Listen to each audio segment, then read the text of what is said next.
Hello everyone. Competitive exam में आपका एक बार फिर स्वागत है। आज मैं आपके लिए एचपी एनएचएम के थ्रू होने वाली भर्तियों के बारे में बात करने आ गया हूं कि इस भर्ती में जो भी कैंडिडेट सेलेक्ट होता है उन्हें कितनी सैलरी दी जाती है और सैलरी के साथ साथ उन्हें क्या सुविधाएं दी जाती है और कितने हॉलीडेज़ रहते हैं, क्या उन्हें मेडिकल अलाउंस मिलता है और क्या 2 साल के बाद उन्हें रेगुलर कर दिया जाता है और क्या क्या जो है आगे चलकर इसमें और सुविधाएं उनको मिल सकती हैं। इसमें हम सभी चीज़ें डिस्कस करेंगे। आपको पता होगा कि 2022 में एनएचएम एम्प्लॉयज़ द्वारा स्ट्राइक की गई थी, जिसके बाद जो है उनकी जो बेस सैलरी थी वो काफ़ी बढ़ा दी गई थी। जितने एचपी स्टेट गवर्नमेंट के एम्प्लॉयज़ होते हैं उसका जितना भी कॉन्ट्रेक्चुअल एम्प्लॉयज़ को दिया जाता है उसका लगभग 60% जो है एनएचएम एम्प्लॉयज़ को दिया जा रहा है। तो आप इसमें हम सभी डिस्कस करेंगे कि किस किस कैटेगरी को कितनी सैलरी अब हाइक की गई है और इसमें लगभग 54 कैटेगरी की जो है सैलरी यहाँ पर मेंशन की गई है वो मैं आपके साथ चर्चा करूँगा और आपको जो जो इस नोटिफिकेशन में इम्पोर्टेंट है वो भी मैं आपको यहाँ से बताऊँगा। आप देख सकते हैं कि ये जो नोटिफिकेशन हुई थी 1/1/2022 से इम्प्लीमेंट हो चुकी थी और अब जो है हिमाचल के जितने भी एनएचएम के एम्प्लॉयज़ हैं उन्हें ये बेस सैलरी जो है मिल रही है। और आप देख सकते हैं कि एनुअल जो इंक्रीमेंट होता है वैसे तो एनएचएम एम्प्लॉयज़ को पर ईयर 5% इंक्रीमेंट मिलता है, लेकिन जब ये नोटिफिकेशन आई थी तो उस समय जो है एनुअल जो एनहांसमेंट था वो 3% पिछले यदि आप 5 सालों से जॉब कर रहे हो तो पिछले 5 साल का आपको हर साल 3% मिला होगा।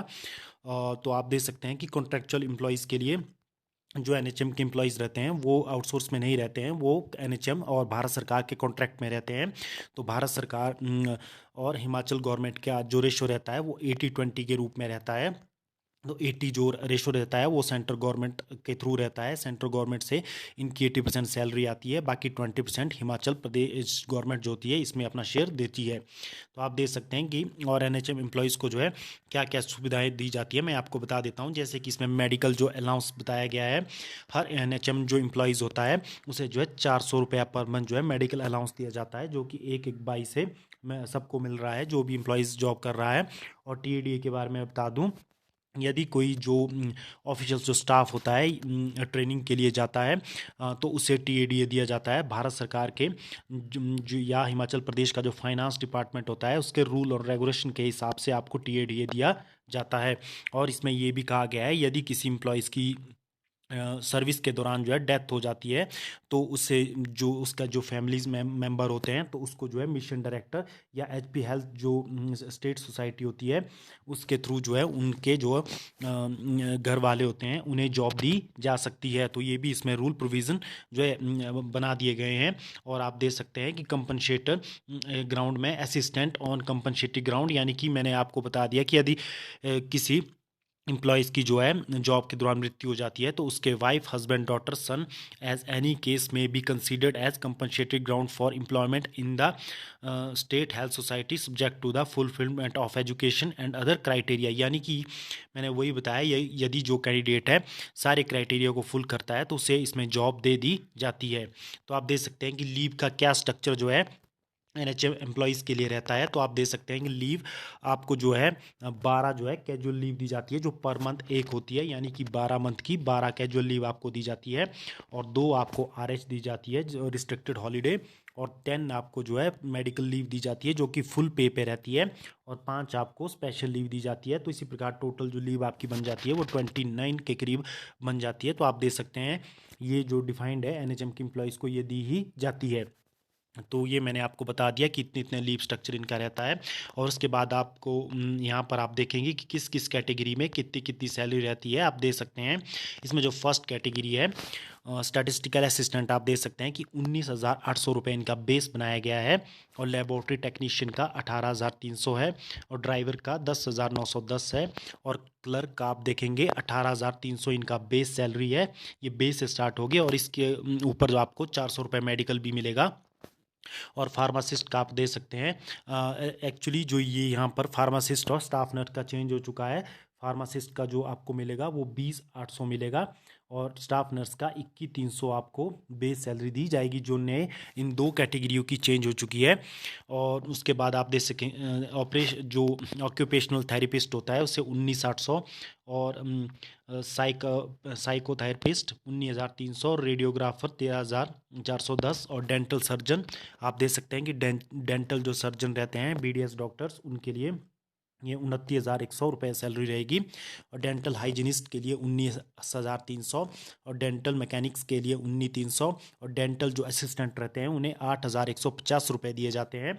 और मेडिकल ऑफिसर जो इसमें लगते हैं आप देख सकते हैं उन्हें 29,100 रुपये ये बेस सैलरी है। इसके ऊपर इन्हें आपको मेडिकल अलाउंस दिया जाएगा। और मेडिकल ऑफिसर आयुष जो रहते हैं उसे 22,800 रुपये सैलरी दी जाती है, आप देख सकते हैं इसमें कितनी कितनी सैलरी दी जाती है। और उसके अलावा ANM जो रहती हैं उन्हें 12,910 रुपये, और आपके पास सोशल वर्कर के लिए 19,800, पर्सनल असिस्टेंट के लिए 22,300, और स्टाफ नर्स के लिए आप देखेंगे मैंने आपको ऊपर बताया है कि स्टाफ नर्स का जो बेस है वो बढ़ा दिया गया है, वो 21,300 किया गया है जो नए उसके हिसाब से। आप इसमें आपको जो अभी जब पोस्ट निकलेगी उसमें आपको ये सैलरी देखने को मिल जाएगी। और उसके बाद आप देख सकते हैं कि BCC जो कोऑर्डिनेटर रहते हैं उन्हें 20,800 रुपये इनका बेस सैलरी है, और अकाउंटेंट की 21,300 रुपये बेस सैलरी है, और अकाउंट्स क्लर्क की 18,300 रुपये है, और डाटा एंट्री ऑपरेटर्स आप देख सकते हैं कि 18,300 रुपये इनकी बेस सैलरी फिक्स की गई है, और हेल्पर की 8,150, और डॉट प्लस स्टैटिस्टिकल असिस्टेंट 19,800 रुपये इनकी है, और स्टोर असिस्टेंट की 10,660 है, और TB हेल्थ विजिटर की 13,910 रुपये है, और STS की 20,800 रुपये है, यानी कि सीनियर ट्रीटमेंट सुपरवाइज़र और सीनियर ट्रीटमेंट लैब सुपरवाइज़र इनकी भी 20,800 है। ऑडियोमेट्रिशियन इनकी 19,800 रुपये है, आप दे सकते हैं। और कैटेगरी की 20 में है, आप दे सकते हैं कि मल्टी रिहेबिलिटेशन वर्कर 13,910 रुपये, और instructor for hearing impaired children 20,800, और ब्लड बैंक टेक्नीशियन जो ब्लड बैंक में टेक्नीशियन रहते हैं उनकी 18,300 रुपये सैलरी है, और अकाउंटेंट कम मेडिकल रिकॉर्ड ऑफिसर की आप दे सकते हैं कि 21,300 रुपये सैलरी रहने वाली है, और state vaccine and logistic manager जिसकी सैलरी जो है 20,800 रुपये रहने वाली है, आप दे सकते हैं। और प्रोग्राम असिस्टेंट क्वालिटी एश्योरेंस उनकी जो है 20,800 रहने वाली है।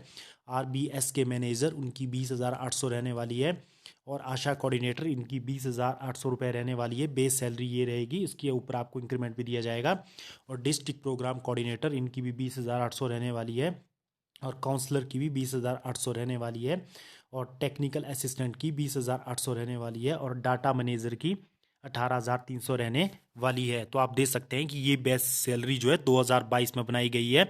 और इसके अलावा मैं आपको बता दूं जो कम्युनिटी हेल्थ ऑफिसर्स में जो CHOs लगते हैं उन्हें जो है 25,000 रुपये स्टार्टिंग दी जाती है, उसके ऊपर मेडिकल अलाउंस प्लस उन्हें 15,000 रुपये के इंसेंटिव भी दिए जाते हैं। तो इस प्रकार जो एक CHO जो होता है उसकी सैलरी जो है लगभग 40,000 के आसपास बन जाती है। तो आप देख सकते हैं कि ये जो है सैलरी दी जाती है, जिसमें कि शेयर आपको मैंने बता दिया कि 80 और 20 का रहता है, जिसमें सेंट्रल गवर्नमेंट का 80% और 20% हिमाचल गवर्नमेंट का रहता है। आपको पता होगा बिना NHM के जो है हेल्थ विभाग को चलाना बहुत ही ज़्यादा मुश्किल है, क्योंकि हर साल जो है गवर्नमेंट ऑफ इंडिया जो है लगभग 1,000 करोड़ रुपया जो है NHM के थ्रू जो है हेल्थ डिपार्टमेंट के लिए देती है। तो ये जो है 52 कैटेगरी है, इससे ज़्यादा भी कैटेगरी NHM में ऐड हो चुकी हैं। तो उसकी जैसे ही कोई नई बेस सैलरी आती है तो मैं आपके साथ शेयर कर दूंगा। ये मैंने आपको बता दिया कि जो अभी पोस्टें निकलने वाली है उसमें आपको ये सैलरी देखने को मिल जाएगी।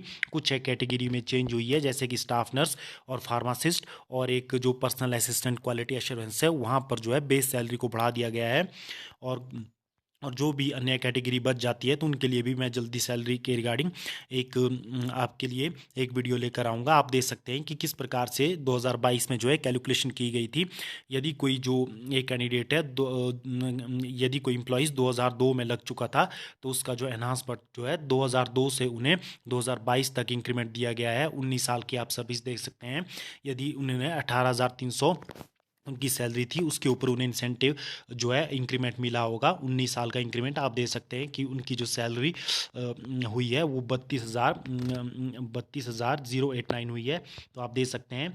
और रिवाइज पे जो फिक्स उनकी हुई है वो 33,693 रुपये हुई है। उसके ऊपर आपको मेडिकल भी दिया जाएगा, और हर साल जो है आपको 5% एनहांस दिया जाएगा, यानी कि 5% इंक्रीमेंट दिया जाएगा। और आप देख सकते हैं कि ये मेडिकल ऑफिसर आयुष की है, जिसमें आप देख सकते हैं कि यदि कोई कैंडिडेट ज्वाइन करता है तो उसे 22,800 रुपये स्टार्टिंग दी जाती है। यदि कोई 5 साल से जॉब कर रहा है तो उन्हें जो बेस सैलरी हाइक हुई है उनकी जो 26,431 रुपये जो रहने वाली है।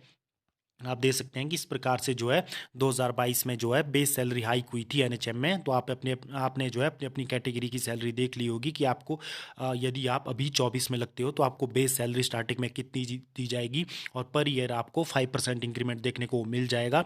आपको पता है कि अभी फ़िलहाल इसमें रेगुलर के लिए कोई पॉलिसी तो नहीं है, लेकिन इन फ्यूचर ज़रूर इसमें पॉलिसी बन सकती है, क्योंकि जैसे जैसे एनएचएम का ग्रुप बड़ा होता जा रहा है और लगभग 1200 से 1500 के करीब तो सीएचओ जॉब कर रहे हैं एनएचएम में। आपको पता है बिना एनएचएम के आपके हेल्थ डिपार्टमेंट को चलाना बहुत ही ज़्यादा मुश्किल है। गांव एरियाज़ में आपके जितने भी छोटे पीएचसी सब सेंटर रहते हैं वहाँ पर सीएचओस जॉब कर रहे हैं, और वहाँ पर जो है ग्रामीण लोगों की ज़रूरतों को वही लोग पूरा कर रहे हैं। इसीलिए आप अभी एनएचएम में बहुत सी जो पोस्ट को जो है आपको देखने को मिल जाएगी फरवरी मंथ में।